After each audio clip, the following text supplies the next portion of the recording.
नमस्कार दोस्तों। 22 जनवरी को अयोध्या में राम मंदिर की इनॉग्रेशन करी गई।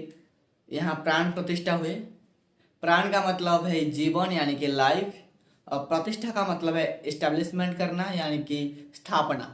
ये वो सेरेमनी है जहाँ मूर्ति को मंदिर के अंदर इंस्टॉल किया जाता है। इसी एक सेरेमनी के पीछे पिछले एक हफ्ते से अखबार में और मीडिया में 24 घंटे चर्चा हुई और कई कंट्रोवर्सी भी उठी। देश भर के भक्तों को उस वक्त का इंतजार है जब मंदिर में रामलला की प्राण प्रतिष्ठा की जाएगी। मेरा लघु पुष्पक अब मुझे लक्ष्मण किला लेकर आ चुका है। पाकिस्तान में भी जय श्री राम हो रहा है। He's only drinking coconut water for 11 days. खुद को 18 घंटे खपाया, तब जाकर मोदी ने राम को पाया। कुछ पॉलिटिकल पार्टीज ने और 4 मेन शंकराचार्य ने इस इवेंट को अटेंड नहीं किए। आइए समझते हैं इस वीडियो में, और उसके साथ साथ राम जी की क्वालिटीज के बारे में भी थोड़ा बहुत डिस्कशन करेंगे। क्योंकि राम जी का नाम लेना तो बहुत ही आसान है, लेकिन श्री राम जी का वैल्यूज एंड प्रिंसिपल्स को सीखना और उसको अपने ऊपर अप्लाई करना बहुत ही मुश्किल है। आज के इस वीडियो में श्री राम जी के क्वालिटीज के बारे में इस मौके पर मैं आप लोग को बताना चाहूंगा कैसे आपकी जिंदगी बदल सकती है। इससे फर्क नहीं पड़ता है कि आप हिंदू हो या मुस्लिम, सिख हो या क्रिश्चियन, बुद्धिस्ट हो या जैन, पारसी हो या एथियस्ट क्यों ना हो। ओरिजिनल वाल्मीकि रामायण को कोट करूंगा, लेकिन उसके ऊपर जाने से पहले आइए इस इवेंट के बारे में बात कर लेते हैं। कौन इस इनॉग्रेशन सेरेमनी में गया और कौन नहीं गया। बीजेपी के सीनियर लीडर एल.के. आडवाणी और मुरली मनोहर जोशी ये 1990 से ही ये राम मंदिर एजिटेशन मूवमेंट की सबसे बड़े लीडर रहे। इस स्थान पर भगवान राम का जन्म हुआ था। वहाँ पर मंदिर के निर्माण को कोई शक्ति रोक नहीं सकती और मंदिर वहीं बने। लेकिन यह प्राण प्रतिष्ठा इवेंट पर नहीं आए। राम टेम्पल ट्रस्ट के चेयरमैन जनरल सेक्रेटरी को बताया कि एज को कंसीडर करते हुए यानी कि इनकी उम्र को देखते हुए इन्हें कहा गया कि इन्हें ना आने के लिए इस इवेंट में। लेकिन दूसरी तरफ बॉलीवुड सेलिब्रिटीज कैटरीना कैफ, रोहित शेट्टी, रणबीर सिंह, आलिया भट्ट, इन सबको स्पेशल इनविटेशन दिया गया। पॉलिटिकल पार्टीज में कईयों को इनविटेशन मिला था, लेकिन कईयों ने रिजेक्ट किया उसे इनविटेशन को अलग अलग कारण की वजह से। जैसे कि सीपीआई में जनरल सेक्रेटरी सीताराम येचुरी ने कहा, रिलीजन एक पर्सनल मैटर होता है। I said religion is an individual choice of every individual. We respect and we safeguard. इन्होंने कहा, इंडियन कॉन्स्टिट्यूशन और सुप्रीम कोर्ट ने क्लियरली कह रखा है कि सरकार किसी एक रिलीजन से एफिलिएट नहीं हो सकता है। तो सर्किलिज्म बेसिस पर इन्होंने इस इनविटेशन को रिजेक्ट किया। शिवसेना की उद्धव ठाकरे जिन्हें सिर्फ इवेंट से सिर्फ 2 दिन पहले इनविटेशन मिला, वो भी स्पीड पोस्ट के जरिए से, उन्होंने उस इनविटेशन को रिजेक्ट किए। और उनकी पार्टी मेंबर संजय राउत ने कहा कि बीजेपी राम वर्शिप करती है लेकिन राज रावण की तरह करती है। उन्होंने कहा कि वो अयोध्या जाते रहते हैं, आगे भी जाएंगे, लेकिन 22 जनवरी में इस दिन पर उन्होंने नासिक में कालाराम मंदिर गए। वो मंदिर जहां माना जाता है कि भगवान राम लक्ष्मण सीता जी अपनी एग्जाइल के दौरान रुके थे।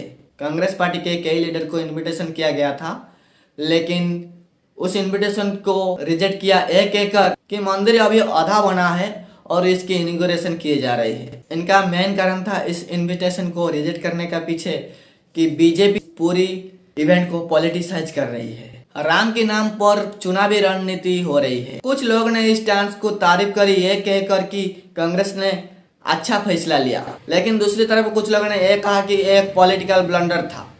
लेकिन इस अधूरे मंदिर को इनॉग्रेट करने का जो पॉइंट था उसे शंकराचार्य ने भी उठाया। दोस्तों, आज से करीब 1200 साल पहले की बात है कि आदि शंकराचार्य ने 4 दिशाओं में 4 प्रिंसिपल मठ स्थापन करी थी, और वो आज के दिन पर उत्तराखंड, गुजरात, कर्नाटक और उड़ीसा और एक मठ के एक मुख्य पुजारी थे जिन्हें शंकराचार्य कहा गया। 4 मठ यानी कि 4 शंकराचार्य। इन 4 शंकराचार्य से कोई भी इस इवेंट को अटेंड नहीं किया। पूरी शंकराचार्य निश्चलानंद सरस्वती ने यह कहा कि ये जो सेरेमनी हुई है ये हिंदू स्क्रिप्चर की अकॉर्डिंग नहीं थी। प्रतिष्ठा होनी चाहिए। राम जी को मानते हैं तो राम जी मर्यादा पुरुषोत्तम थे या नहीं, राम जी की प्रतिष्ठा भी शास्त्रीय विधि से होनी। शंकराचार्य आदिमुक्तेश्वर सरस्वती जो उत्तराखंड मठ के शंकराचार्य, उन्होंने इस चीज को एक्सप्लेन किया जो मंदिर है उसे भगवान का शरीर माना जाता है। मंदिर की पीक भगवान का आँखी, कलश उनका हेड और मंदिर पर जो झंडा लगता है उसे भगवान का बाल माना जाता है। तो इनके अनुसार एक ऐसा शरीर जिनका ना सिर्फ आंखें है ना सिर्फ सर है, उसे जीवित करना सही नहीं है। ये कहते हैं कि ये स्क्रिप्चर के खिलाफ जाता है। ये अपनी आंखों के सामने शास्त्रों की वायलेशन होते हुए नहीं देख सकते थे, इसीलिए इन्होंने इस इवेंट को नहीं गए। लेकिन इनके इस एक फैसले की वजह से सोशल मीडिया पर IT सेल ने इन्हें कितना बदनाम करने की कोशिश की। इनके खिलाफ फर्जी खबरें फैलाया गया और कुछ अकाउंट ने तो इनको हिंदू विरोधी ठहराया गया। इन फोटोज को देखिए।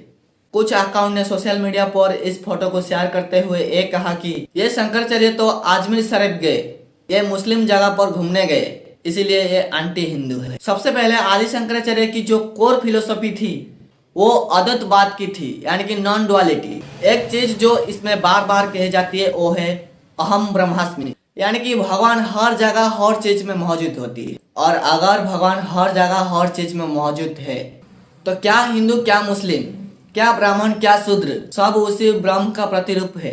और आदि शंकराचार्य की फिलोसफी के हिसाब से इससे कोई फर्क नहीं। अगर शंकराचार्य मस्जिद जाए या चर्च जाए या गुरुद्वार जाए, भगवान हर जगह अवस्थित है। लेकिन दूसरा पॉइंट यहाँ पर यह है कि ये जो खबर है दरअसल झूठी थी।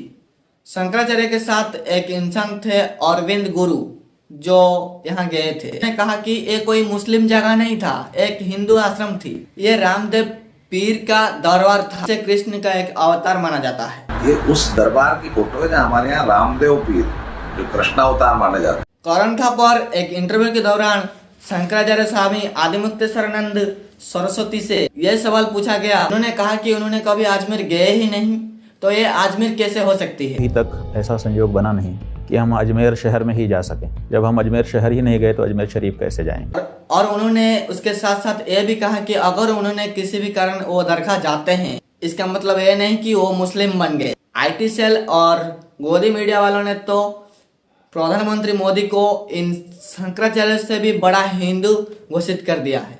कुछ तो इन्हें विष्णु का अवतार कहते हैं, लेकिन प्रधानमंत्री मोदी भी तो दरगाह गए हैं, क्या वो मुस्लिम बन गए ये करते हुए। दूसरी तरफ ये खबर फैलाया गया कि शंकराचार्य को बदनाम करने के लिए कि इन्होंने 5 लाख रुपए लिए थे इस इनविटेशन को रिजेक्ट करने के लिए। इस खबर में ना कोई सर था, ना कोई पैर था, ना कोई सबूत था। हो इसका मतलब ये थोड़े है कि आप कुछ भी छाप दोगे। 5 लाख रुपया लेकर के तृप्त हो गए, ऐसा शब्द आपके अपने शंकराचार्य के लिए छापते हो आप। और जब आपसे पूछता है शंकराचार्य तो आप उसका स्पष्टीकरण नहीं दे पाते हो। कहाँ से पता चला कि 5 लाख रुपया किसने दिया, कहाँ दिया, कब दिया?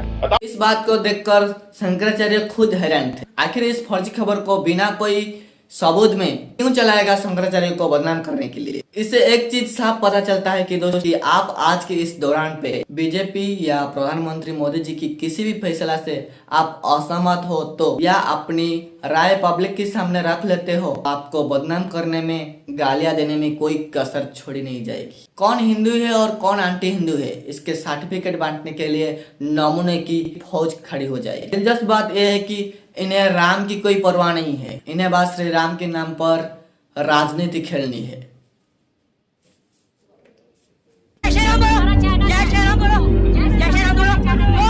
राम की असलों के बारे में पूछ लो तो इनके पास कोई जानकारी नहीं होगी।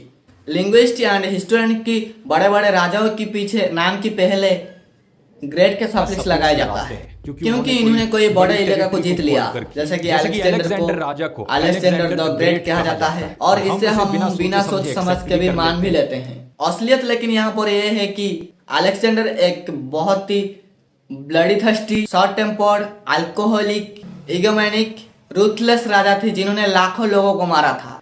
कई बार पूरी की पूरी ट्रिब्स को खत्म कर दिया था एक ही बारी में। लेकिन इसके कंट्रास्ट में आती है रामायण की श्री राम की कहानी। जब श्री राम राजा बनने वाले थे तो अयोध्या में खुशी की लहर थी, लेकिन राम की सौतेली माँ कैकेयी ने डिमांड रख दी कि राम की वजह उनके पुत्र भरत राजा होंगे और राम को 14 साल के लिए जंगल में जाना होगा वनवास। ये सुनकर श्री राम का रिएक्शन क्या था? अयोध्या कांड चैप्टर 18 श्लोक 41 में लिखा है कि अतिप्तस्य पुरुषम वंदत्यम नचेव राम प्रवेश शोकम, यानी कि कैकेयी की शब्द बहुत ही हर्ष थे, लेकिन श्री राम इसे सुनकर नाराज भी तक नहीं हुए, कोई दुख नहीं हुआ ये सुनकर। अगला श्लोक चैप्टर 19 पहला श्लोक, श्रुत्वा न व्यवथे राम, यानी कि ये सुनकर राम व्यथित नहीं हुए, उन्हें कोई फर्क नहीं पड़ा।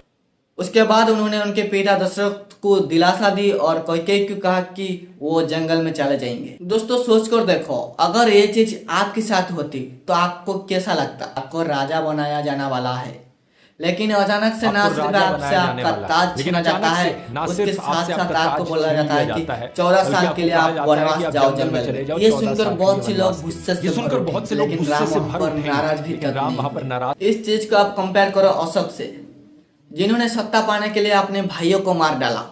सेम चीज औरंगजेब ने की, अपने भाई दारा सिंह को मार डाला राजा बनने के लिए। अयोध्या के लोग ऑलरेडी राम की सपोर्ट में थे।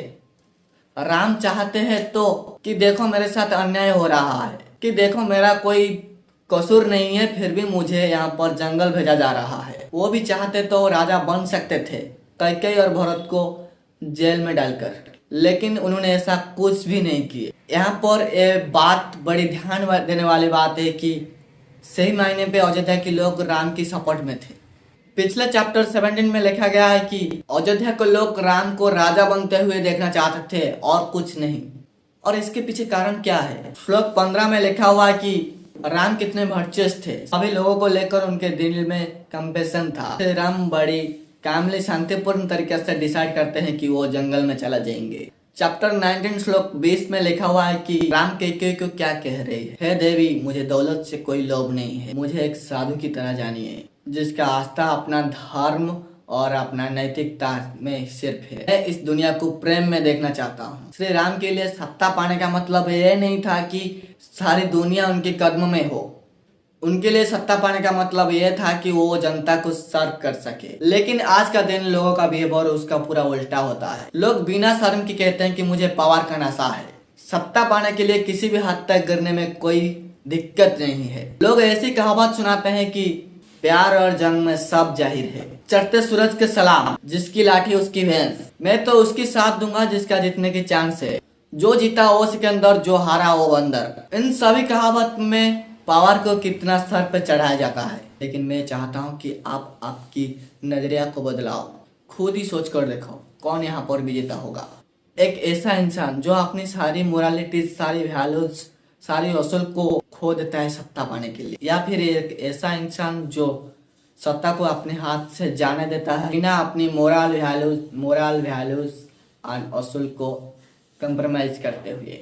और ऐसे करते वक्त कैकेयी को लेकर उनके अंदर कोई भी दुर्भावना नहीं थी। चैप्टर 19 श्लोक 24 में एक कंप्लेन करते हैं कैकेयी, भरत को राजा बनाना था तो आपने पिताजी को क्यों कहा?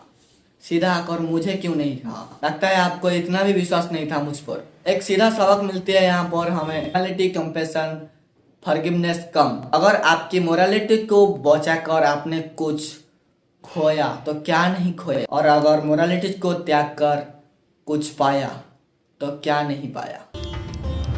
अगर आपको रामायण की कुछ बातें पसंद आती है इस वीडियो में तो आप चाहो तो मैं इसी तरह और भी बहुत सारे वीडियो बना सकता हूँ, तो उसके लिए कमेंट करना होगा। Thank you. फिर मिलते हैं नेक्स्ट टॉपिक के साथ। जय हिंद।